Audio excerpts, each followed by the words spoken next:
નમસ્કાર મારા વાલા વિદ્યાર્થી મિત્રો, આજે વાત કરીશું ધોરણ 8 વિષય હિન્દી ચેપ્ટર નંબર 1 સેમિસ્ટરનો જે તમારો પહેલું ચેપ્ટર છે પત્ર એવં ડાયરી, તેના અભ્યાસ અને સ્વાધ્યાયનું સંપૂર્ણ સોલ્યુશન કરીશું।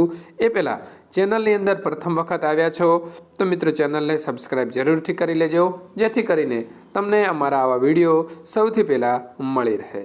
प्रथम बात करीશું प्रश्न नंबर 1, निर्देशित विषय के बारे में पत्र लिखिए। नंबर 1, आपने की हुई अपनी यात्रा या आपने किया हुआ प्रवास का वर्णन करते हुए अपने मित्र को पत्र लिखिए। प्रथम सरनामું લખવાનું રહેશે। आश्रम पुरोहित 4 आकाशनगर डेरी रोड जामनगर। तारीख છે મિત્રો 26/1/2016। प्रिय मित्र रियांश, जय हिंद। હવે આપણે पत्र લખીશું। तुम्हारा पत्र थोड़े बहुत दिन पहले आया था, लेकिन मैं कन्याकुमारी के प्रवास में था और कल ही घर आया हो। कन्याकुमारी भारत का प्रसिद्ध तीर्थ स्थान है। ये तमिलनाडु राज्य में भारत एकदम दक्षिणी सिरे पर स्थिर है। हम दादर एक्सप्रेस ट्रेन से चेन्नई पहुँचे। हम वहाँ के मीनाक्षी होटल में ठहरे। वहाँ दिसंबर महीने से ही काफ़ी ठंड पड़ने लगती है। दूसरे दिन हम एसटी बस में कन्याकुमारी की ओर चल पड़े। सारे मार्ग नारियल के वृक्षों से भरा हुआ है। हरियाली देखकर मन झूम उठता है। कन्याकुमारी एक छोटा सा कस्बा है। हमने शाम के समय समुद्र तट पर भारी भीड़ देखी। लोग वहाँ के सूर्यास्त देखने के लिए एकत्र होते हैं। सूर्य का वैसा भव्य रूप मैंने पहले कभी नहीं देखा था। अगले दिन कन्याकुमारी का प्राचीन मंदिर और विवेकानंद शिला स्मारक देखा। विवेकानंद की सुंदर मूर्ति दर्शनीय है। हमें कन्याकुमारी के बाजार से शाखा और सीपों से बनी हुई कुछ वस्तुएं और एल्बम खरीदे। कुछ चित्र मैं तुम्हें भेज रहा हूँ। शेषा कुशल है। अपने माता पिता से मेरा प्रणाम कहना। तुम्हारा मित्र जय चौधरी। प्रश्न नंबर 2, बीमारी के कारण अवकाश के लिए कक्षा शिक्षक को पत्र लिखिए। 26 Akashganga, Mahatma Gandhi road Gandhinagar, sector 6B, गुजूजी। आदरणीय गुजूजी, कक्षा 8A। कल शाम मुझे जोरा का बुखार था। डॉक्टर की दिखाया। डॉक्टर ने बताया कि ये मलेरिया बुखार हाव और उसका कुछ दिनों तक ठीक ढंग से उपचार करना होगा। स्वस्थ होने में कम से कम 1 सप्ताह का समय ही लगेगा। एवं आपसे प्रार्थना है कि मुझे 1 सप्ताह का अवकाश प्रदान करें। इस बीच मेरी पढ़ाई का जो नुकसान होगा मैं स्वस्थ होते ही उसकी पूर्ति कर लूँगा। आपका ज्ञानकारी शिष्य दीप्स पाटिल। प्रश्न नंबर 3, अपने स्कूल की किसी समस्या के बारे में प्रधानाचार्य को पत्र लिखिए। श्रीमान प्रधानाचार्य, सरदार विद्या मंदिर अहमदाबाद, 26/1/2016। विषय, विद्यालय के पुस्तकालय में विज्ञान और वैज्ञानिकों से संबंधित पुस्तकों कम होना। आदरणीय गुरुजी, सविनय निवेदन है कि हमारे विद्यालय के पुस्तकालय में साहित्य की पुस्तकों की भरमार है। एक एक लेखक की कई पुस्तकें हैं। इन पुस्तकों में कविता, कहानी और उपन्यास आदि रचनाएं हैं, परंतु विज्ञान से संबंधित पुस्तकें नहीं हैं। वैज्ञानिकी की जीवन संबंधी पुस्तकों तो एक भी नहीं है। ऐसी पुस्तक से बहुत प्रेरणा मिलती है। वैज्ञानिक के अनुभव विज्ञान के प्रति जगाते हैं। पुस्तकालय में उनका अभाव बहुत खटकता है। आशा है कि आप अभाव की पूर्ति में ध्यान देंगे। आपका ज्ञानकारी शिष्य दीप्स पाटिल। प्रश्न नंबर 2, सोचिए और लिखिए। अगर तुम्हें मोबाइल फोन पर अपने मित्र को SMS द्वारा बधाई संदेशा भेजना है तो क्या लिखोगे? जवाब, मेरे प्यारे लाल, अंतर्वक्तृत्व स्पर्धा में प्रथम आने पर ढेर सारी बधाइयाँ। अपने ओर से मैं टाइटन भेज रहा हूँ। अब तो पार्टी में ही मिलेंगे। अभिनंदन। प्रश्न नंबर 2, तुमने इस बार छुट्टियों में क्या क्या किया, ये अपने मित्र को कंप्यूटर पर ईमेल बताना हो, क्या लिखोगे? प्रेमानंद, स्टेशन रोड, गांधीनगर, 26 जनवरी 2016।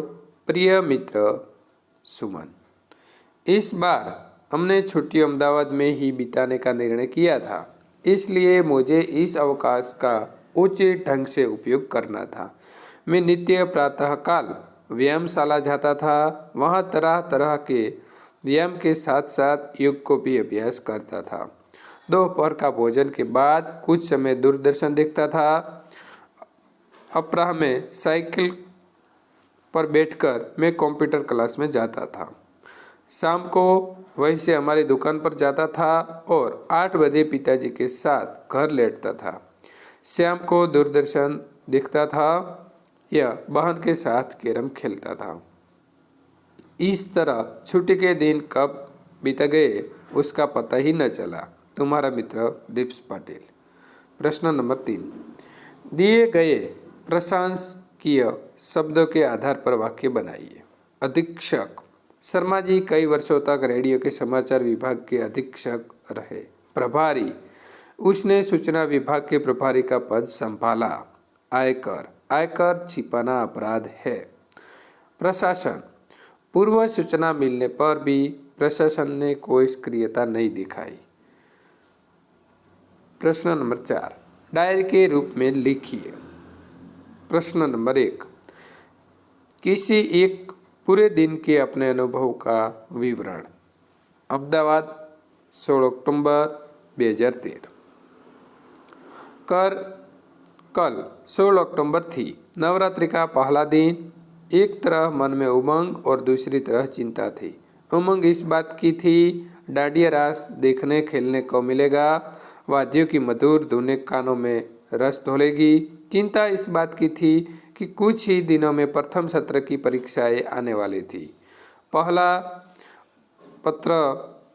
प्रश्न पत्र अंग्रेजी का था। पता नहीं इस विषय के प्रति मुझे क्यों रुचि थी। थोड़ी तैयारी की थी पर बहुत काम बाकी था। चिंता न कर, क्या सब कुछ अब मैया पर छोड़कर निश्चित हो गया। प्रश्न नंबर 2, वार्षिक उत्सव में सर्वश्रेष्ठ वक्ता का पुरस्कार मिलने का आपका अनुभव।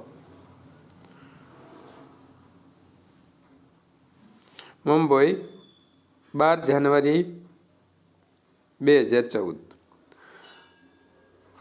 हमारे विद्यालय का इस वर्ष का वार्षिक उत्सव मेरे लिए एक सुनहरी यादगार घटना बन गया था। उत्सव में वक्तृत्व स्पर्धा का भी आयोजन था। विषय था साथी विज्ञान, श्राप या वरदान। स्पर्धा का अंतिम वक्ता मैं था, लेकिन मुझे प्रथम पुरस्कार मिला।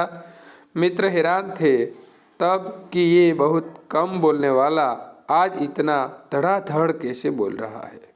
सचमुच इस नमा समय मेरी वाणी पर सरस्वती विराजमान हो गई थी। शाम को पिताजी घर लौटे तो 10 बहुत खुश थे। उन्होंने अदालत में प्रतिवादी के वकील को अपनी दलीलों को परास्त कर दिया था। सचमुच आज का दिन तो हमारे लिए सरस्वती का दिन था। प्रश्न नंबर 3, अपने जीवन का कोई सुखद अनुभव।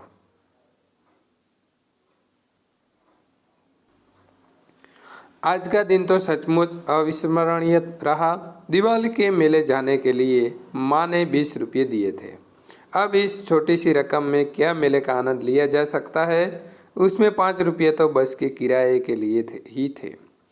मैं मेले में जाने के लिए निकल रहा था कि मेरे मामा जी आ गए। वे बोले, मेला देखे तो मुझे भी वर्षों हो गए, चलो मैं भी आज मेले का आनंद ले लूँ। मैं मामा जी की बाइक पर सवार हुआ और फट फट करती हुई उनकी बाइक सड़क पर हवा से बात करने लगी। मेले में हमने खूब आनंद लिया, समोसे खाए, लस्सी पी, गुलाब जामुन का स्वाद लिया, फोटो खिंचवाए, निशानेबाजी में इनाम जीता और चरखी पर बैठे। हाथी की भी सवारी का आनंद लिया। इतना सब आनंद लेने के बावजूद मेरे 20 रुपये जैसे के तैसे जेब में पड़े रहे। मेले में घूमने का वह सुखद अनुभव शायद मैं कभी भूल पाऊँ। उसका श्रेय मामा जी का है। अब बात करेंगे स्वाध्याय प्रश्न नंबर 1। नीचे दिए गए डायरी के अंश का मातृभाषा में अनुवाद कीजिए। तो અહીં આપણને જે ફકરો આપેલો છે એને આપણે ગુજરાતી ભાષાની અંદર મિત્રો લખવાનો છે। તો લખીશું જવાબ, આજ તારીખ 10 ઓગસ્ટ 2011 રાત્રે ઊંઘ આવતી નહોતી, આનંદનો પાર નહોતો। ક્યારે સવાર પડે તેની રાહ જોતો હતો। સ્કૂલમાંથી પર્યટન જવાના આનંદની કલ્પના કરતાં કરતાં મને ઊંઘ આવી ગઈ। વહેલી સવારે 4 વાગે એલાર્મ વાગ્યું અને મમ્મીનો અવાજ સંભળાયો, રાકેશ ઉઠ, 4 વાગી ગયા છે। આનંદ અને ઉત્સાહથી ઉઠ્યો। મનમાં ડર પણ હતો કે ગુરુજી ધમકાવે નહીં। સ્નાન વગેરે પતાવીને સ્કૂલે પહોંચ્યો। બધા મિત્રો એટલે કે સાથીઓ આવી પહોંચ્યા હતા। ગુરુજીએ સૌને બસમાં બેસાડ્યા અને અમે પર્યટન માટે નીકળી પડ્યા। તો મિત્રો અહીં સોલ્યુશન પૂર્ણ થાય છે। આવા સોલ્યુશન મેળવવા માટે ચેનલ સાથે જોડાયેલા રહેજો। વિડીયો પસંદ આવ્યો હોય તો તમારા મિત્રો સુધી શેર કરવાનું ભૂલતા નહીં।